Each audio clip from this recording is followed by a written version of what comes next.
നമസ്കാരം. American president Donald ട്രംപും Italian പ്രധാനമന്ത്രി ജോർജിയ മെലോണിയും തമ്മിലുള്ള ദീർഘകാലത്തെ രാഷ്ട്രീയ സൗഹൃദം കടുത്ത വിള്ളലിലേക്ക് നീങ്ങുന്നു. ഇറാന്റെ കാര്യത്തിൽ അമേരിക്കൻ സൈനിക നീക്കങ്ങളെ പിന്തുണയ്ക്കാത്ത മെലോണിയുടെ നിലപാടിൽ പ്രകോപിതനായ ട്രംപ് ഇറ്റാലിയൻ പ്രധാനമന്ത്രിക്ക് ധൈര്യമില്ലെന്ന് പരസ്യമായി ആക്ഷേപിച്ചു.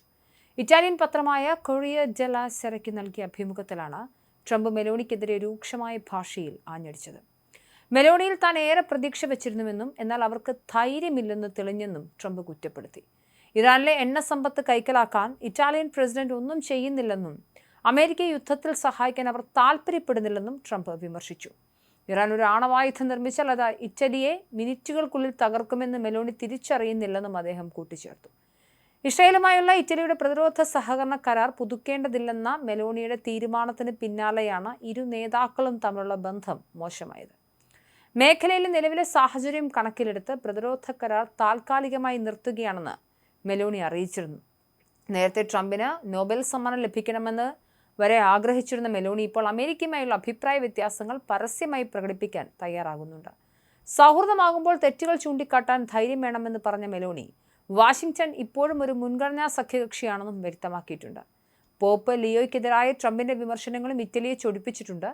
മാർപ്പാപ്പ തീവ്ര ഇടതുപക്ഷത്തിന് അനുകൂലമായി നിലകൊള്ളുന്നു എന്നായിരുന്നു ട്രംപിന്റെ ആക്ഷേപം. ഇതിനെതിരെ പ്രതികരിച്ച മെലോണി മതനേതാക്കൾ രാഷ്ട്രീയ നേതാക്കളുടെ ആജ്ഞാനുവർത്തികളാകണമെന്ന് താൻ ആഗ്രഹിക്കുന്നില്ലെന്നും ട്രംപിന്റെ വാക്കുകൾ അംഗീകരിക്കാനാവില്ലെന്നും പറഞ്ഞു. ഇറ്റലിയിലെ ആഭ്യന്തര രാഷ്ട്രീയ സാഹചര്യങ്ങളും മെലോണിയെ ഇത്തരമൊരു നിലപാടിലേക്ക് നയിച്ചുവെന്നാണ് രാഷ്ട്രീയ നിരീക്ഷകർ വിലയിരുത്തുന്നത്. അടുത്തിടെ നടന്ന ജസ്റ്റിസ് റഫറൻഡത്തിൽ ഏറ്റ തിരിച്ചടി മെലോണിയുടെ നേതൃത്വത്തിലുള്ള ജനവിശ്വാസം കുറയുന്നതിന്റെ സൂചനയായാണ് കണക്കാക്കപ്പെടുന്നത്. ട്രംപിനോടും ഇസ്രായേലിനോടും മെലോണി പുലർത്തുന്ന അടുപ്പത്തിൽ ഇറ്റാലിയൻ ജനതയ്ക്ക് അതൃപ്തിയുണ്ട്. പ്രത്യേകിച്ചും ഇറാൻ യുദ്ധം ആഗോള എണ്ണ വിതരണത്തെയും ഡീസൽ വിലയും ബാധിക്കുന്നത് ഇറ്റലിയിലെ ജനങ്ങൾക്കിടയിൽ ആശങ്ക വർദ്ധിപ്പിച്ചിട്ടുണ്ട്. ഹോർമൂസ് കടലിടുക്കിലെ തടസ്സങ്ങൾ ഇറ്റലിയുടെ സമ്പദ്വ്യവസ്ഥയെ ബാധിക്കുമെന്ന ഭയവും ജനങ്ങൾക്കിടയിലുണ്ട്. ഈ സാഹചര്യത്തിൽ വോട്ടർമാരുടെ അതൃപ്തി പരിഹരിക്കാനാണ് മെലോണി ട്രംപിൽ നിന്നും അകലം പാലിക്കാൻ ശ്രമിക്കുന്നത്.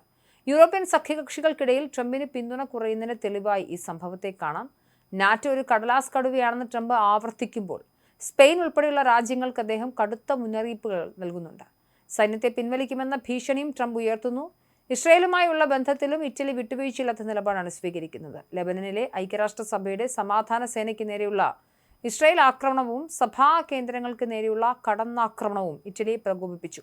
2003 മുതൽ തുടർന്നു പോരുന്ന പ്രതിരോധ കരാറുകൾ മരവിപ്പിക്കാൻ തയ്യാറായ മെലോണിയുടെ നീക്കം ആഗോള രാഷ്ട്രീയത്തിൽ വലിയ മാറ്റങ്ങൾക്ക് വഴിതുറക്കുമെന്ന് ഉറപ്പാണ്. എന്തായാലും വലിയ സൗഹൃദ രാഷ്ട്രമാണ് ഇറ്റലിയും അമേരിക്കയും. ഈ ഘട്ടത്തിൽ ഇറാൻ യുദ്ധത്തിൽ തങ്ങൾക്കൊപ്പം അണിചേരാത്ത എല്ലാ രാഷ്ട്രങ്ങൾക്കെതിരെയും രാഷ്ട്രീയ നേതാക്കൾക്കെതിരെയും ട്രംപ് പരസ്യമായി രംഗത്ത് വന്നിരുന്നു. മുൻപ് ബ്രിട്ടീഷ് പ്രധാനമന്ത്രി കീർ സ്റ്റാർമർക്കെതിരെയും ഒക്കെ അദ്ദേഹം വലിയ പ്രതിഷേധം രേഖപ്പെടുത്തുന്നു. ഏറ്റവും ഒടുക്കം ഇറ്റാലിയൻ പ്രധാനമന്ത്രി ജോർജ് മെലോണിക്കെതിരെയും ട്രംപ് തന്റെ നയം വ്യക്തമാക്കുകയാണ്.